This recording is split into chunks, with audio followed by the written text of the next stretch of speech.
Ida Early Comes Over the Mountain by Robert Birch. Fresh as a ragweed. When Randall woke up the next morning, the twins were in bed with him. Their bed was across the room, but whenever one of them had a bad dream, he always woke the other, and the two of them would crawl in bed with someone else. Usually it was Randall because he was the nearest, but the other Suttons never knew when they might wake up and find the twins snuggled up to them. Randall put his arms over his head and stretched. Although it was midsummer, mountain nights were cool. He put his arms back under the cover and looked out at the sun that was beginning to rise.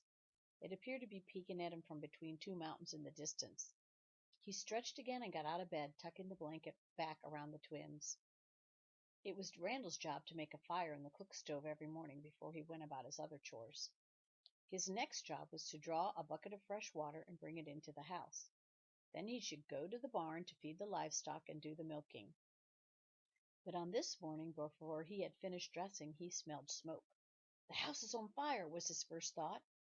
He dashed from the bedroom, pulling on his shirt as he ran. When he reached the kitchen, Ida was there, adjusting the damper on the stove. "Oh," said Randall, "it's you." "I slept so good," said Ida, "bedded down in those nice soft cottonseed hulls, that I woke up at dawn fresh as a ragweed, and I decided I'd just as well be up and active." She looked fresher than the day before, thought Randall.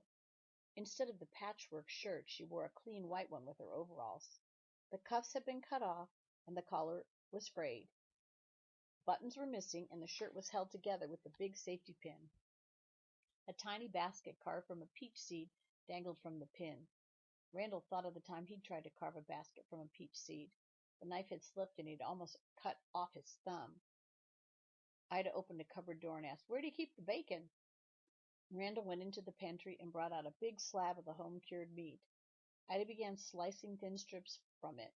"I'll go draw some water," said Randall, reaching for the bucket that was kept on a low table near the door. Usually the bucket was almost empty in the morning, but now it was full. "I brought in a fresh supply," said Ida. "Thank you," said Randall, starting out the door. "Thanks a lot." Outside he stopped at the pigsty to give Mayflower, the sow, her breakfast.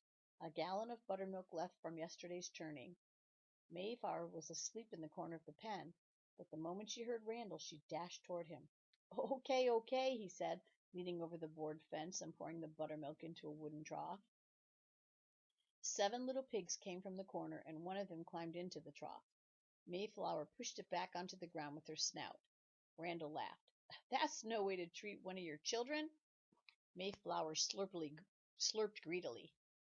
Another of the pigs climbed into the trough, and she pushed it aside. "Careful," said Randall, "that's next year's bacon." He knew that although she might appear to treat the piglets roughly herself, she was a good mother and would attack anyone or anything that bothered them. After he had seen to the rest of his chores, Randall returned to the house. He could smell biscuits baking the moment he went inside. It was a wonderful aroma. His mother had baked biscuits every morning, but Aunt Ernestine usually gave the family store-bought bread. Ida was at the store stirring a big pot of grits, and the twins stood off to the side looking up at her. Randall heard her say, "Of course that was before I did my bareback riding." Clay said, "I thought you rode horseback." "I did, but just now you said bareback."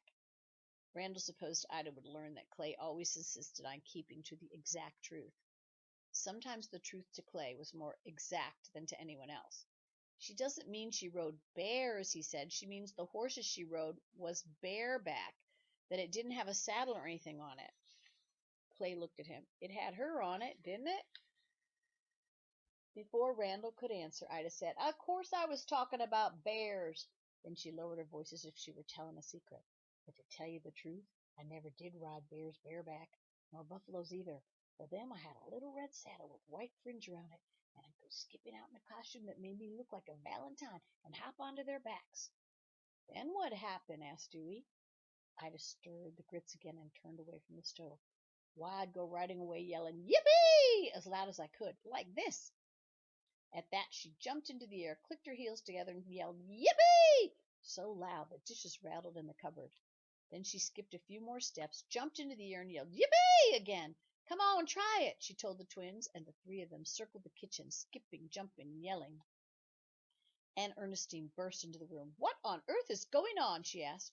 Just calling everybody to breakfast, said Ida Early, panting a little. No point in cooking a meal if nobody's going to get up and eat it. It's still early, said Aunt Ernestine disgustedly, just as Mr. Sutton came in the room. And today's Sunday. Why, so it is, said Ida. Where do you keep the whiskey? This is not a drinking household, said Aunt Ernestine severely. Of course not, said Ida. Whiskey's not for drinking, it's for flavoring. A spoonful in dessert would be just right. Dessert for breakfast? Oh, boy, said Dewey, smiling as he sat down at his place at the table. A little boiled custard I whipped up for dinner, said Ida. But when Dewey's smile disappeared, she added, Why not for breakfast? That's a good idea, Dewey. It shows you're thinking, but you must eat your eggs first. By the time Ellen came to the table, the blessing had been asked and everyone else was eating. Mr. Sutton seemed especially pleased. Sawmill gravy, he said happily when Ida served the bowl of thickened gravy that she had made from bacon drippings, flour, and milk. When have we had sawmill gravy? Not since Mamma died, said Clay.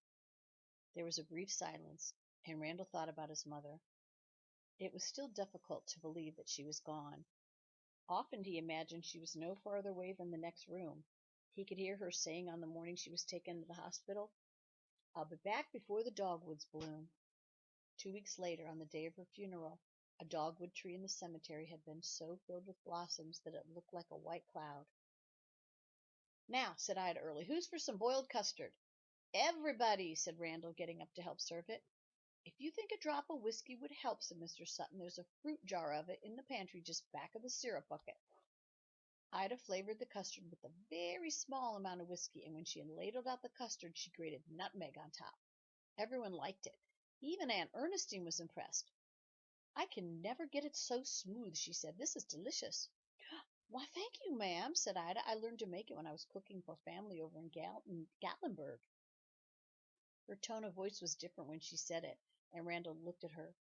He suspected she was telling the truth, which he had decided did not come natural to her. He certainly didn't believe those stories she told. Maybe Aunt Ernestine's compliment had thrown her off guard. A compliment from Aunt Ernestine would throw anybody off guard. Clay and Dewey looked up at Ida as if they were disappointed to hear that she had done anything so ordinary as cook for a family in Gatlinburg. Ida looked down at them and smiled. No, she said, now I remember where I learned to make boiled custard. It was when I was the head knocker cook on a big ship. Was it a pirate ship? Asked Dewey. Of course it was, said Ida. I wouldn't fool around with any other kind. Bath time. It's only a stop-gap measure, said Mr. Sutton. Well, I don't care, said Aunt Ernestine. Isn't there anyone else? Randall, at the table by the lamp, pretending to be interested only in the book he was reading. Except for the three of them, everyone else had gone to bed. His father and his aunt were having a discussion about Ida Early. Mr. Sutton said, Eventually I'll find a permanent housekeeper, but in the meantime we'll just have to get by with this woman. At least it gives you a chance to get back to Atlanta. Aunt Ernestine sighed. I certainly need to do that. I've neglected my own house and business affairs much too long. I know you have, Ernestine, said Mr. Sutton, and I really appreciate all you've done. You've saved our lives. Maybe Myrtle would come manage things for you till you can find someone else, said Aunt Ernestine. Myrtle was their sister who lived in Knoxville. No, she needs to look after Ross and Kathy Alice. Ross was her husband and Kathy Alice their 8-year-old daughter. Ross could look after himself for a while, and she could bring Kathy Alice with her. Deliver me, said Mr. Sutton, and Randall tried not to smile. Aunt Myrtle was as bossy as Aunt Ernestine, and Kathy Alice was a spoiled brat. Randall dreaded even a visit with Kathy Alice. He couldn't imagine having to live in the same house with her. He was glad that his father had squelched the idea. 2 days later, Aunt Ernestine went back to Atlanta, and Ida Early moved into her room and was put in charge of the Sutton household. Naturally, Ida had her own ways of going about the job. Meals were good, and Randall noticed she never scolded them the way Aunt Ernestine had, about their table manners or for using too much ketchup or anything spilling. There was seldom a dessert except on Sundays. On other days at the end of the meal, Randall and the twins loved to stick their finger in a biscuit, make a hollow space, and then fill it with syrup. Somehow it tasted better than putting a piece of bread on a plate, pouring syrup over it, and eating it with a fork, Aunt Ernestine's way. Ida Early not only let them jab holes in biscuits for the syrup, she did the same thing herself. Also, she kept the house clean, but she wasn't a fanatic about it. A little dust and a spider web or two help hold a house together, she would say, putting down the broom to play a game with the four of them. On days that she took cleaning more seriously, when she came to the twins, she would pretend they were pieces of furniture and run the feather duster over them. One day Dewey ran ahead of her. "Do it again," he said. "Nope," said Ida, "not this time." She threw the duster across the room. It landed, handle down, in the umbrella stand. "Good shot," she said. She went over to the cook stove then and began pouring water from the kettles into a big wash tub on the floor. "Bath time," she said. "Aw, do we have to take a bath?" asked Dewey. It had always been difficult to persuade Clade or Dewey that they needed to bathe. Randall at the woodbox, sharpening his pocket knife, wondered if Ida would succeed where almost everyone else had failed. Clay said emphatically, "We're clean. We don't need a bath." "Not your bath time," said Ida. "My bath time." At that the twins hurried over and stood beside the tub as if they had been invited to come watch. Ida took a washcloth and ran it over her face. "There," she said, reaching for the towel. After she had hung up the towel, she said, "Anybody else?" Instead of waiting for an answer, she reached down, grabbed Clay under one arm and Dewey under the other, and dropped them into the tub, clothes and all. Randall had never seen such kicking or heard such shrieks. "Hey!" he yelled. "You're splashing water over there." "It'll dry," yelled Ida, and she and the twins whooped and yelled at each other. All the while she was lathering them with soap. Ellen came in from the yard. "What's going on in here?" she asked. "I could hear the noise all the way out to the swing." "You sound like Aunt Ernestine," said Randall, imitating her. "What's going on in here?" Ellen poked out her tongue at him, but when she saw Ida and the twins she laughed. "I never heard of anybody taking a bath without undressing first." "Their clothes needed washing too," explained Ida. She and the twins continued to laugh and splash until she helped them out of their clothes, rinsed them off, and dried them. "Now scoot in yonder and find the duds I put on the bed for you. See who can get dressed and button up the quickest." "The whole room's wet," said Ellen. "It's going to get wetter," said Ida, dumping the tub of water onto the floor. "Shouldn't waste soapy water." Randall lifted his feet when the water flowed near him, and Ellen raced to the back porch just ahead of a small wave. Ida took a corn shuck mop and began scrubbing the floor. By the time Mr. Sutton arrived home from work, the house was clean, and so were the twins, and there was fried chicken for supper.